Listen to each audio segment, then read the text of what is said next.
Late at night, two friends stood in the hallway of a house that had already been making them uneasy. After hearing strange noises for a while, they finally decided to check the attic. Ali positioned himself directly beneath the hatch, gripping the long stick used to pull it open, while his friend filmed from a few steps back.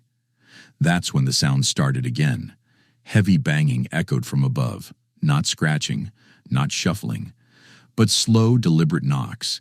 Each one sounded forceful, almost intentional. Too controlled to be animals, too heavy to be loose pipes, and eerily timed, as if whatever was up there knew they were standing below. Escucha, hágale suavecito. Espere, luego. Hágale.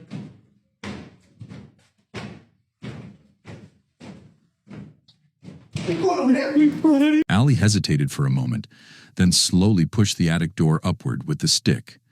The hatch creaked open, revealing nothing but darkness at first. The camera tilted upward, trying to make sense of the empty space. And then something appeared. A face suddenly emerged in the opening. Pale, unnatural, staring straight down at them from inside the attic. It didn't speak, it barely moved, but its presence alone was enough to send both of them into instant panic. The camera jolted violently as they turned and ran, shouting in fear. Behind them, the attic door slammed shut. The footage cuts shortly after. Ali later said neither of them went back up there that night. No one else was supposed to be in the house, and whatever looked down at them from that attic was never seen again.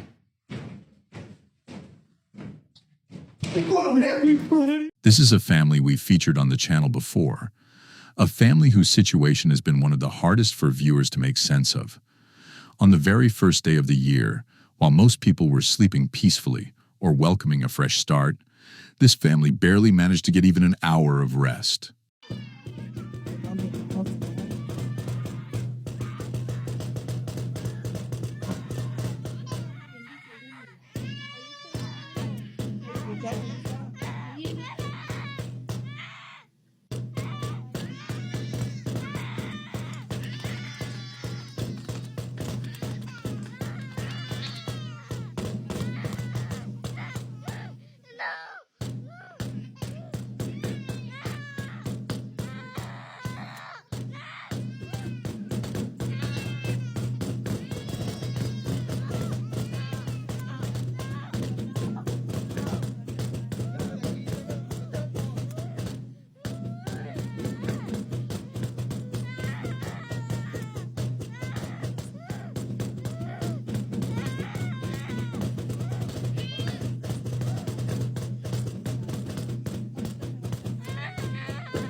Espérate para allá, ya tranquilo, para allá.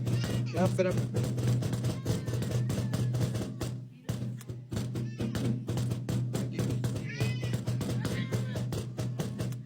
Ya, por favor, ya. Tranquilos, no pasa nada, tranquilos. Espérame, voy a ver allá abajo, no hay nada acá.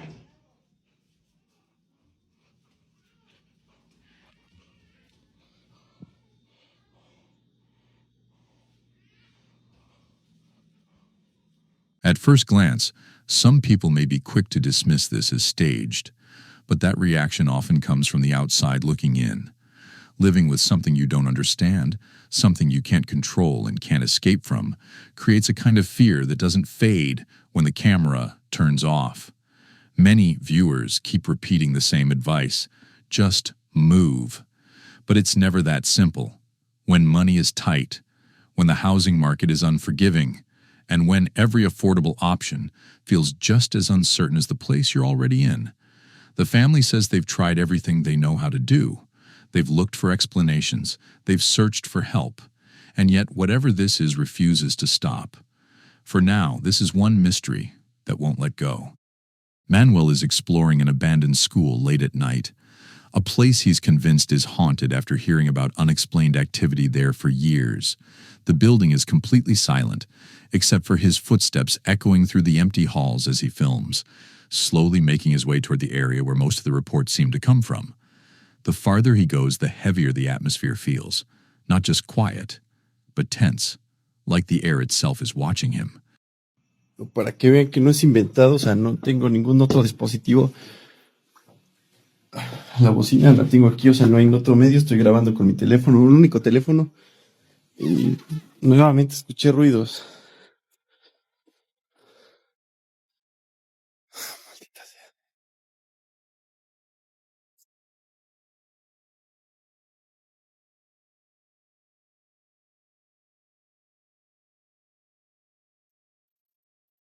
Nuevamente escuché ruidos, esta vez ya no es un niño.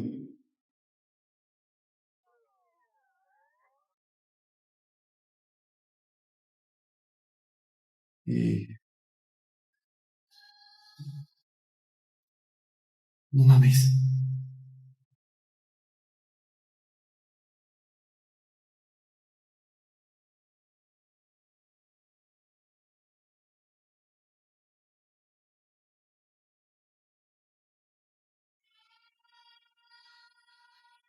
¡Ey! ¿Quién está ahí?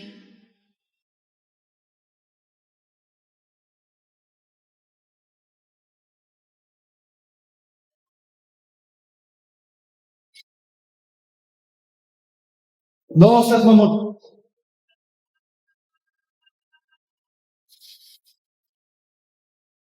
Ay, no seas mamón. Estoy completamente solo y... As Manuel approaches a hallway near the bathrooms, a strange high-pitched sound suddenly rings out. At first, it's faint, but sharp enough to make him stop in his tracks. He follows the noise as it guides him straight to a bathroom on the left. With every step closer, the sound changes, shifting into something worse. A quiet, drawn-out wail that sends chills through him. Manuel steps inside, whispering, "Hey?" into the darkness. That's when the wail suddenly grows much louder, echoing violently off the tiled walls. He begins checking the stalls one by one, clearly showing that they're all empty. But the moment he finishes, the sound abruptly stops. A second later, the wailing resumes again, this time coming from deeper inside the school, far beyond the bathroom he's standing in. Manuel freezes, realizing whatever made that sound wasn't trapped in one room at all. It was moving. Part 2 picks up immediately where the last clip left off. And this time, there's no mistaking how intense things have become. The noise is now incredibly loud, pouring through the building, no longer distant, no longer faint. It sounds unmistakably like a woman in pain, a long, strained wail that fills the halls and makes the walls vibrate. Completamente solo y... Güey, ¿qué pedo?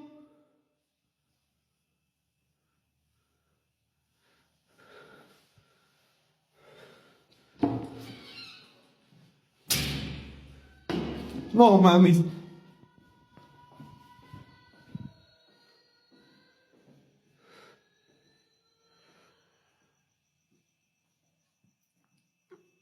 No mames, y justamente en el baño de... ¿Quién está ahí?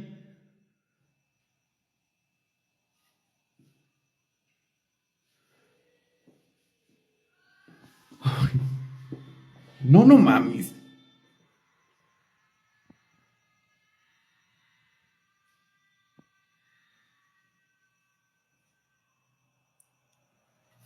¿Quién está ahí?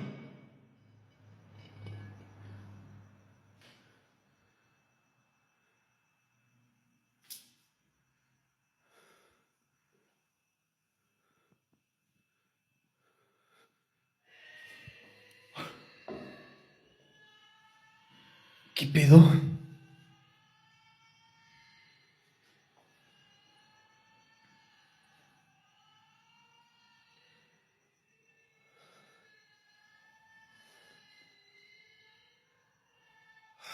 Es que...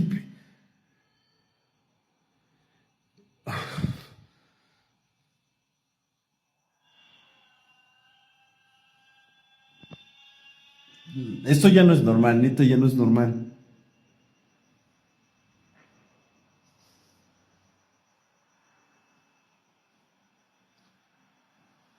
Mami, se sintió algo bien cabrón esta parte de aquí. No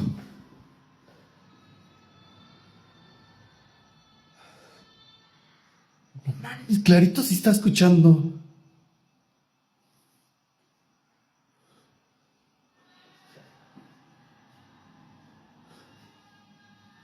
¡Ey, salgan!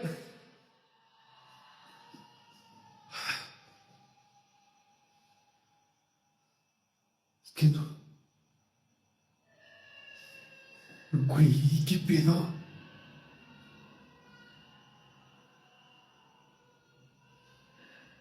O sea, ella es aquí.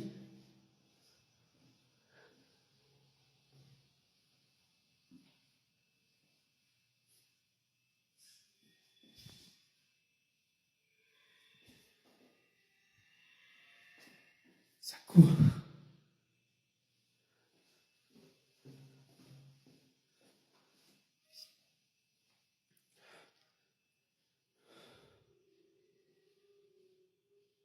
¿Y quién está ahí?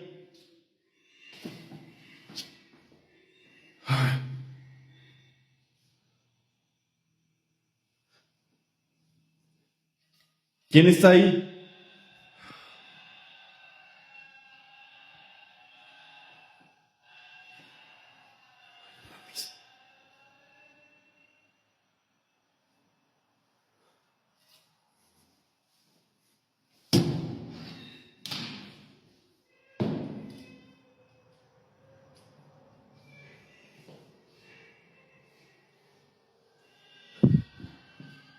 No mames, qué putas me metí, cabrón.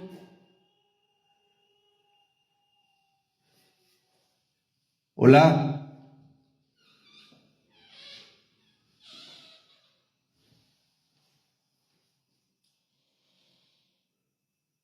Hola.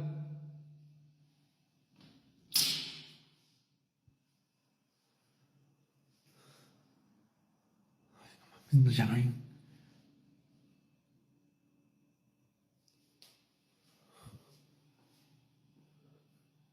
No hay nadie. Ya no se escuchó nada.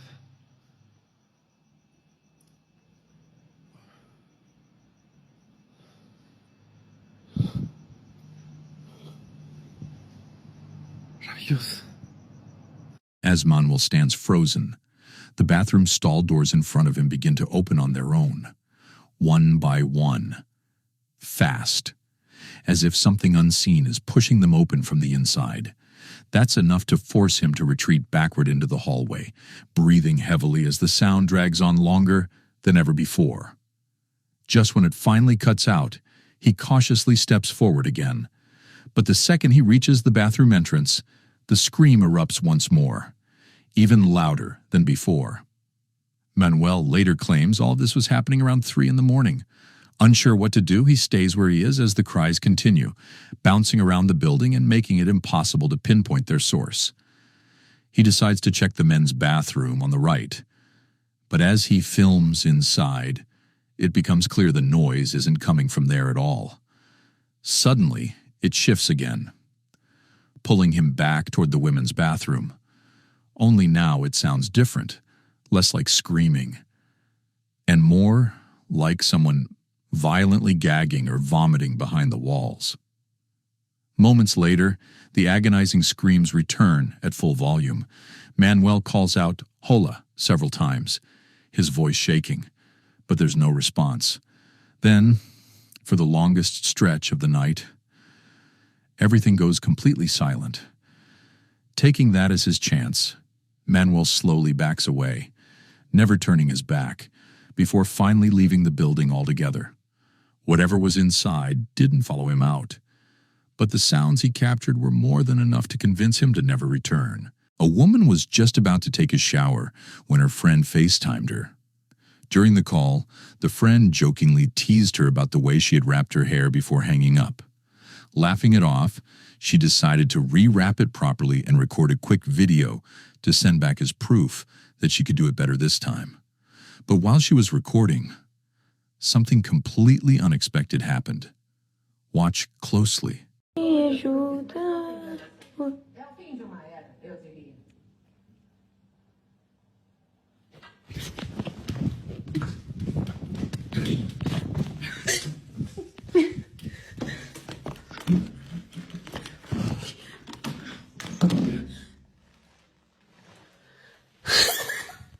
From her reaction alone, you can tell just how badly this shook her.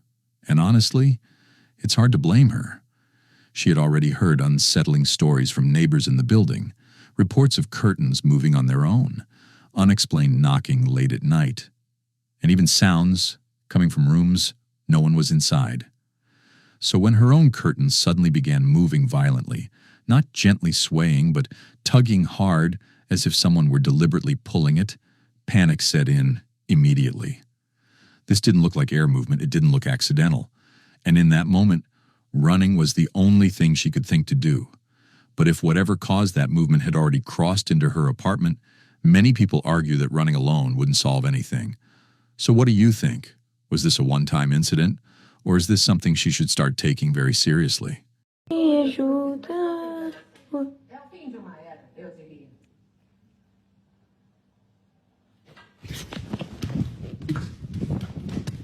A group of explorers decided to check out an old abandoned school, the kind of place where every hallway feels frozen in time, and every classroom looks like the students simply stood up one day and never came back.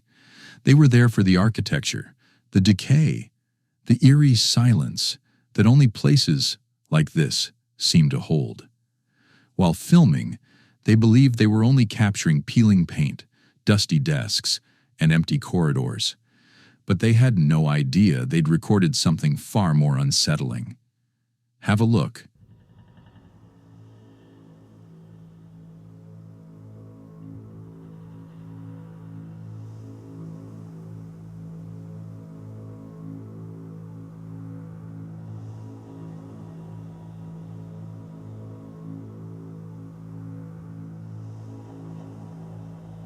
Right there at the end of the hallway, something appears.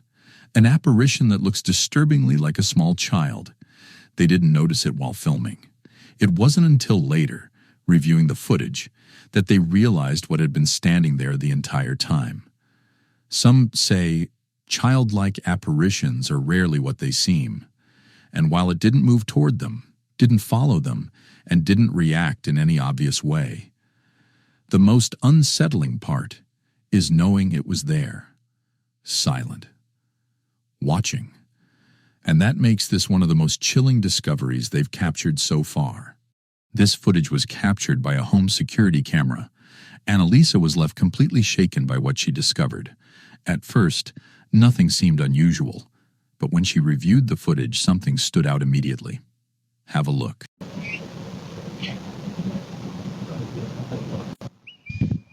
Camera recording.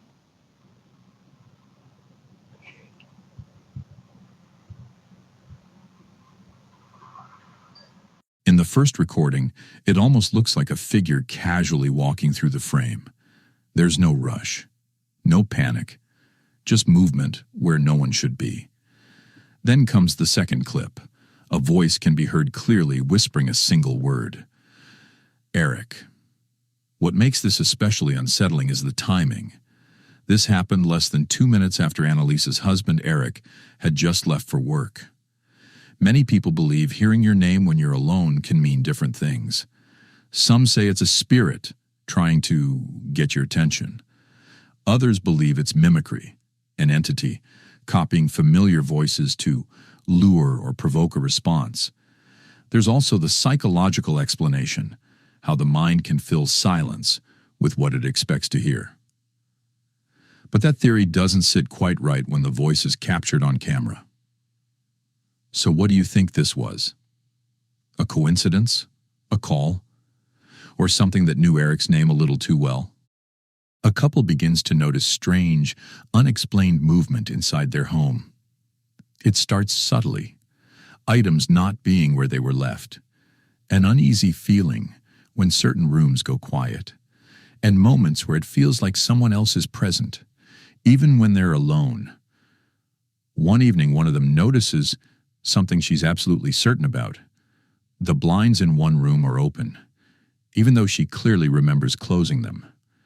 She shuts the blinds again and leaves the room. Minutes later, she returns. The blinds are open. This time, instead of brushing it off, she stays. She pulls out her phone and starts recording, hoping to catch what's causing it. Watch closely. Is it me or is that shit company? Let me pause this shit, cuz. Is it me?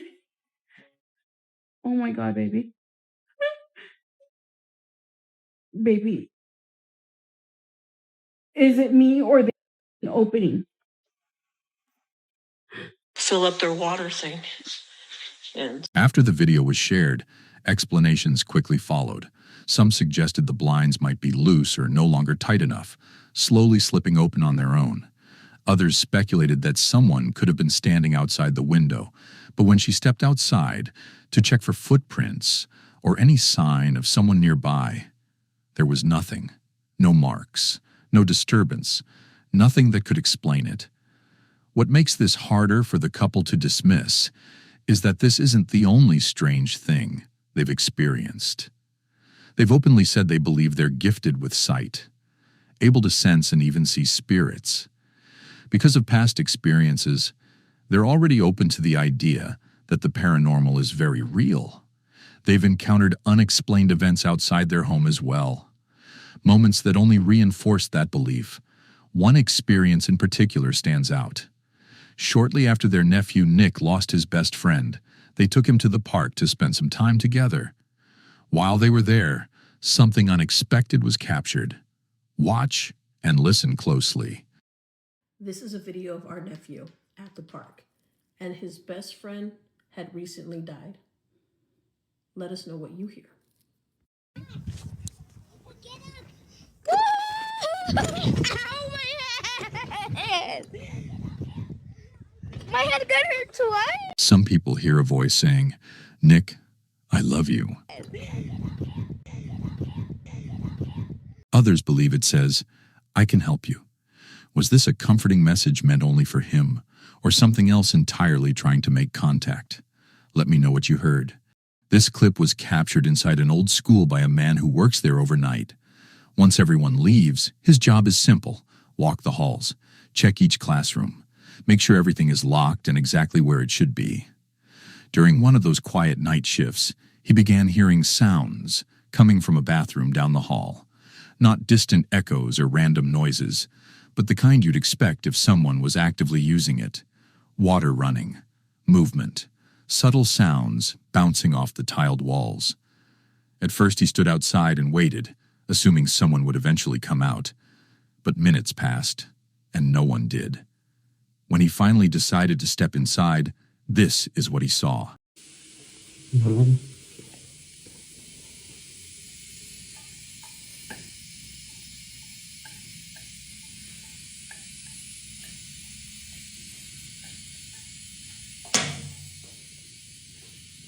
Puta madre. Ahora no lo saqué.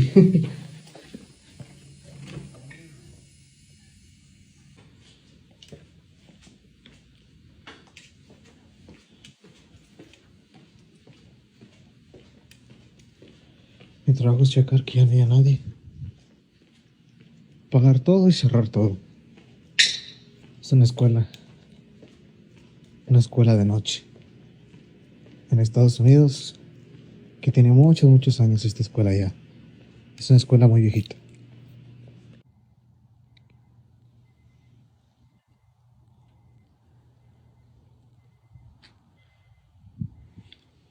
The obvious explanation would be faulty plumbing or pressure buildup in an old building.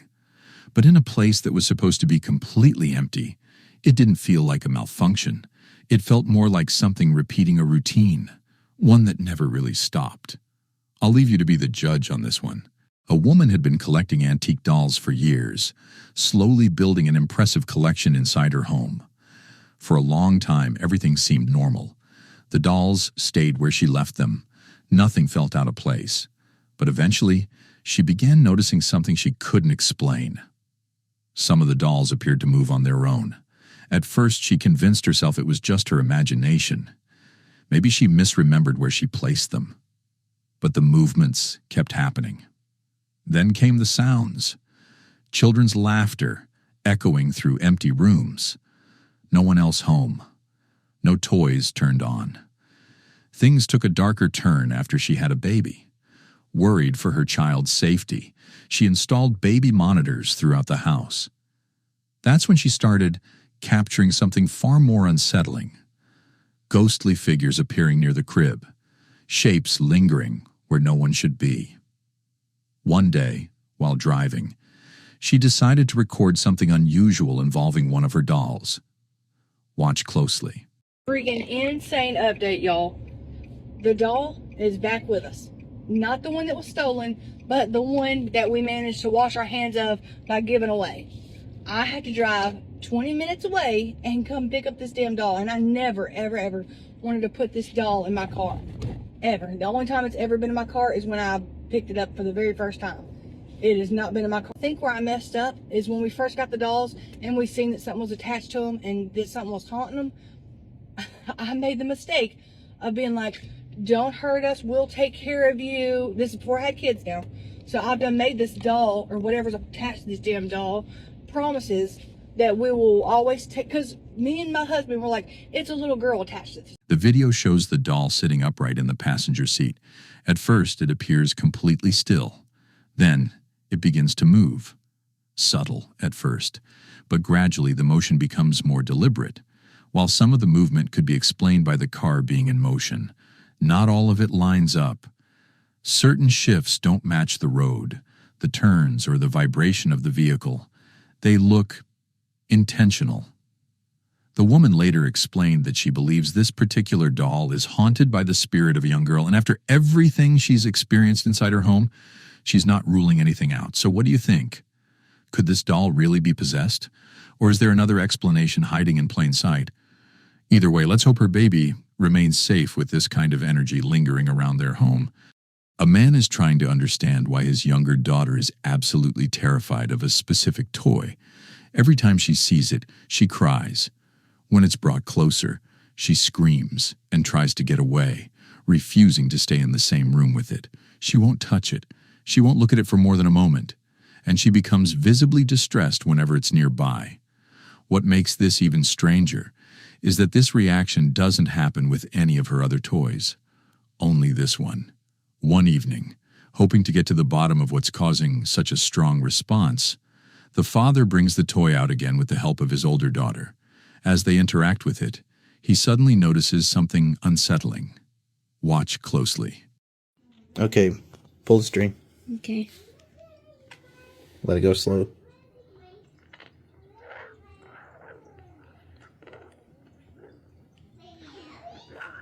All right, now do it regular. All right, I'll do it again, but a little slower.